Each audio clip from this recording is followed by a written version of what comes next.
Hi everyone. This is a introduction to the Imagination series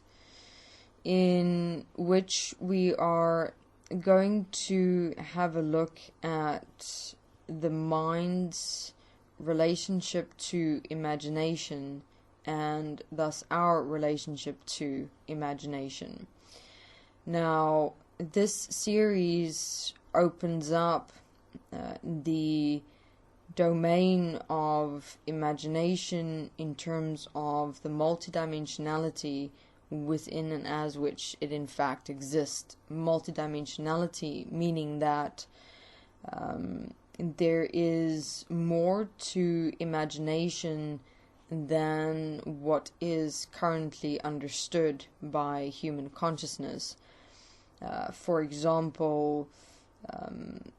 with having a look at where we're starting off with the series as self-image and imagination,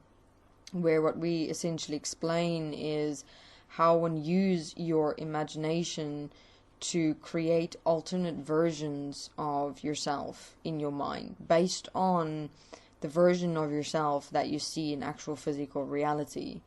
And instead of the human essentially creating a self relationship and an equal in one physical relationship where we live and express in this real physical reality, what we do is we create those alternate versions of ourselves and our physicals in our mind's imagination, change, alter, or misconstrue it, and then it actually evolves us into personality systems. And then we become these mind personality systems that live within the physical body and can become so obsessive and possessive that we actually inflict or enforce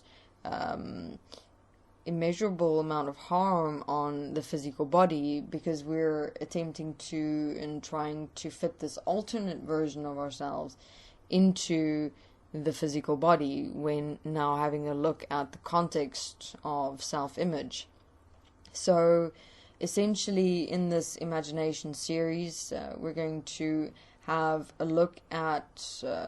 most of our relationship to ourselves and our physical bodies and how we'd created alternate versions of ourselves with using the mind's imagination and creating ourselves into personality systems. Like, for example, we're also going to have a look at self-judgment and imagination.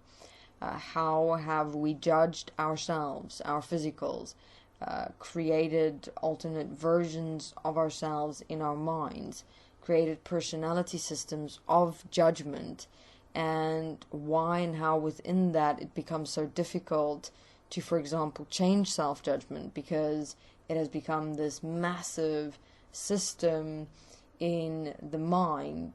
with a history of memories and energy experiences and reactions that one had accumulated throughout an extensive period of time. And the primary focus essentially of the series is what do we mean by self, equality and oneness in terms of realizing, seeing and understanding how the self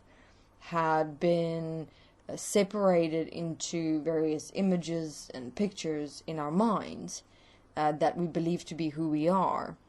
when that is simply existing because we've separated ourselves from ourselves and our physical bodies, and how to realign who we are to real self-acceptance, to real self-comfortability, to real self-equality and oneness. That is not only defined within the image or pictured relationships that we've created within our minds, like, for example, the images and pictures we see of our bodies, the judgments, the inadequacies, the inferiorities, the superiorities, going to all extremes in the various defined relationships we've created toward ourselves, but none of it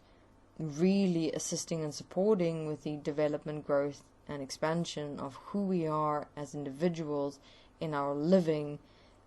within the physical in real consideration, regard, and respect for ourselves and for others as ourselves. Thank you very much.